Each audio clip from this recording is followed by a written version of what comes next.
Good morning आप सभी को। डीएलएड द्वितीय सेमेस्टर के आज के इस क्लास में हम लोग कोष्ठक तथा उनका जो सरलीकरण है उसके ऊपर हम लोग आज चर्चा करेंगे। परंतु पुनः आप लोगों को बता दिया जाता है कि जैसा आपको सूचना मिल गया होगा कि आप लोगों को गणित विषय में कुछ टॉपिक के ऊपर प्रोजेक्ट तैयार करना है। उन टॉपिक में से किसी एक पर आप अपना प्रोजेक्ट तैयार कर सकते हैं। आज हम लोग इस क्लास में कोष्ठक तथा उनका सरलीकरण के ऊपर चर्चा करेंगे। सबसे पहले हम जिसकी बात करते हैं वो होता है रेखा बंधन।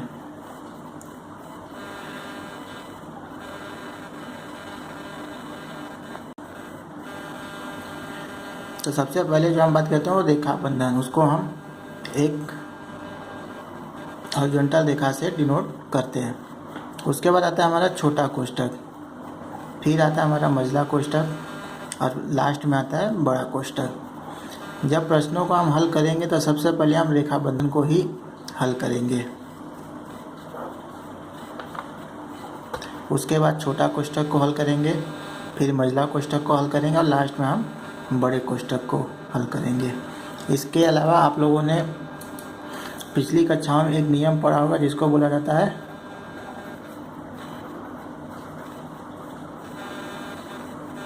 बोडमास का नियम, जहाँ पे बी से हमारा होता है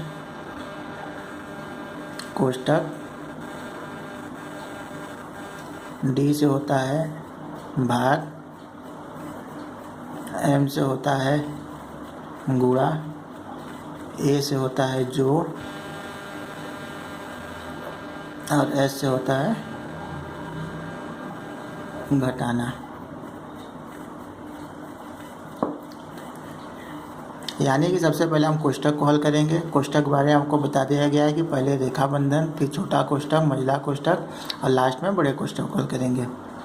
उसके बाद हम भाग को हल करेंगे, फिर गुणा को हल करेंगे, फिर जोड़ को हल करेंगे और लास्ट में घटाना को हल करेंगे।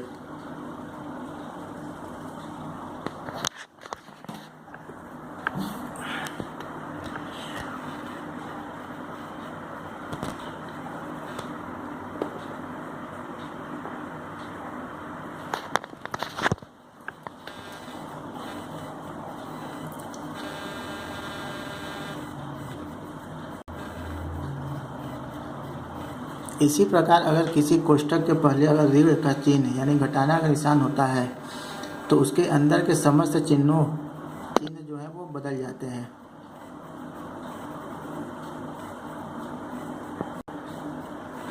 आइए अब हम कुछ प्रश्नों द्वारा इन कोष्ठकों को कैसे हल किया जाता है उसको देखते हैं।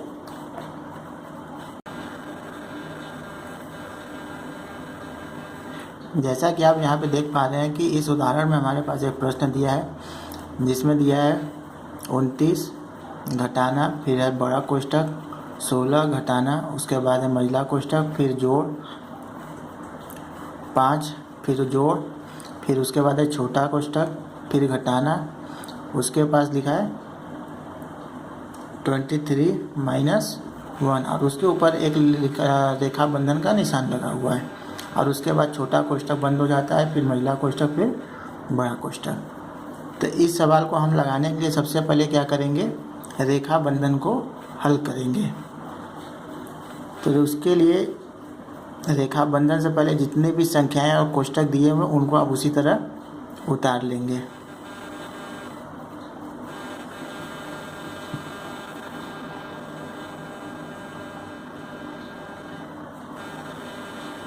इस प्रकार अब हम देखते हैं कि रेखा बंधन के ऊपर लिखा है 23 - 1 यानी कि 23 में से हमको एक घटाना है। तो इसको जब हम घटाएंगे तो ये आ जाएगा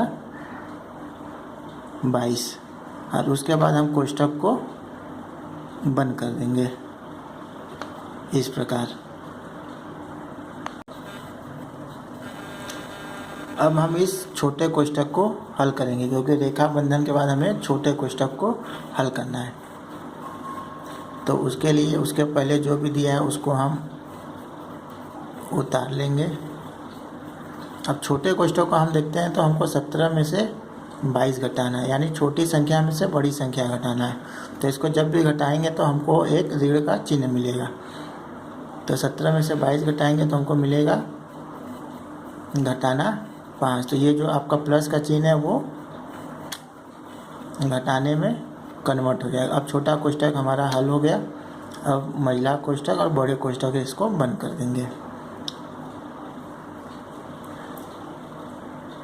फिर से वही, अब हमें महिला कोष्ठक को हल करना है तो बाकी को हम उतार लेंगे। अब देखते हैं महिला कोष्ठक में 5 घटाना 5 है, यानी 5 में से 5 घटाएंगे तो आ जाएगा 0 और महिला कोष्ठक खत्म हो जाएगा, बचेगा बड़ा कोष्ठक। आगे चलेंगे 29 माइनस, अब बड़े कोष्ठक को हल करेंगे तो 16 में से 0 घटाएंगे तो 16 ही बचेगा और 29 में से अब अगर हम 16 घटाते हैं तो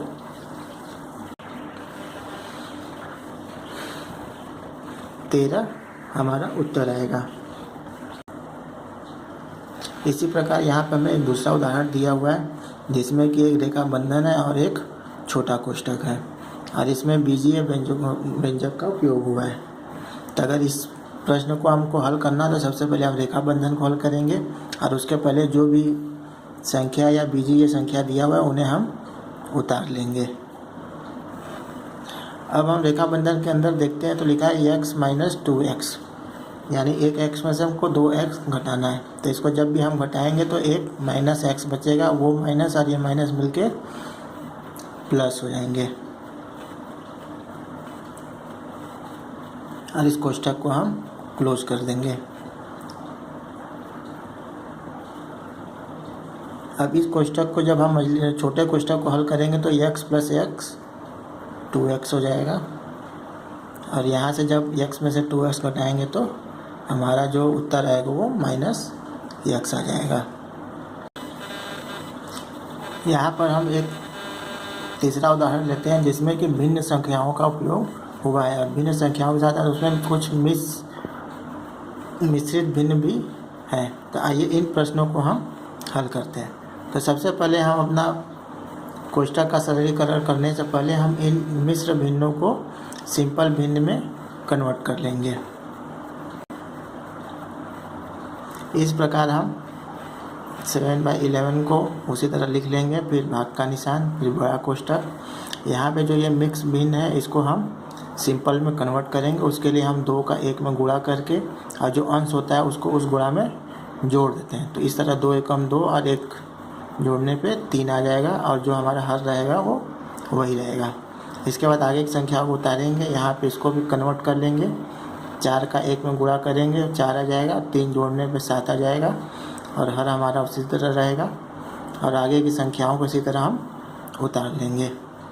अब हम आगे अपना प्रोसीड करेंगे। तो सबसे पहले यहाँ पे हमको छोटा कोष्ठक दिख रहा है जिसको हमको हल करना है। इसको छोटे कोष्ठक में हमको माइनस और प्लस का भी चिन्ह दिख रहा है। तो जैसा कि आप लोगों को बोर्ड मास में बताया गया था कि सबसे पहले हमको जोड़ को हल करेंगे, उसके बाद घटाना को। इस प्रकार जब हम छोटे कोष्ठक को प्रोसीड करेंगे तो जो हमारा हर का एलसीएम आ जाएगा वो 12 आ जाएगा। तो उसके हिसाब से 21 घटाना 6 जोड़ 4। अब इसमें हम सबसे पहले क्या करेंगे, जोड़ करेंगे। 6 और 4 को जब जोड़ेंगे तो 10 आएगा और 21 में से उस 10 को घटाएंगे तो 11 आ जाएगा और जो हमारा हर होगा वो 12। उसी के बाद अब हम क्या करेंगे, इस मझले कोष्ठक को हल करेंगे। तो उसके लिए फिर से आगे की संख्याओं को हम उसी तरह उतार लेंगे। आज मझले कोष्ठक में देख रहे हैं कि भाग का निशान है, तो जो पहला भिन्न उसको हम उतार लेंगे। इस भाग को निशान को हम गुणा कर देते हैं और उसके बाद की जो भिन्न है उसके अंश को हर कर देते हैं और हर को अंश कर देते हैं। तो इस प्रकार 2 से जो है वो 12, 6 बार में कट जाएगा और जो बचेगा उसको हम लिख लेंगे। इस तरह हमारा मझला कोष्ठक भी ख़त्म हो जाता है और बचता है बड़ा कोष्ठक। बड़े कोष्ठक में घटाने का निशान है। 2 और 11 का जब हम एलसीएम लेंगे तो 22 आएगा, तो उसके 33 आ जाएगा घटाना 12। 33 में से जब 12 घटाएंगे तो वो 21 आ जाएगा और इस तरह अब ये जो भाग का निशान है हम उसको गुणा में जब बदलेंगे तो उसके बाद की जो भिन्न है वो अंश हर हो जाएगा और हर अंश हो जाएगा। इस तरह जो कटेगा उसको काट देंगे और देखेंगे कि हमारा जो उत्तर आता है 2/3। तो इस प्रकार हम कोष्ठक का आसानी से हल कर सकते हैं। और इसी के साथ ये चैप्टर आपका आज समाप्त होता है। अगले क्लास में हम नए चैप्टर को स्टार्ट करेंगे।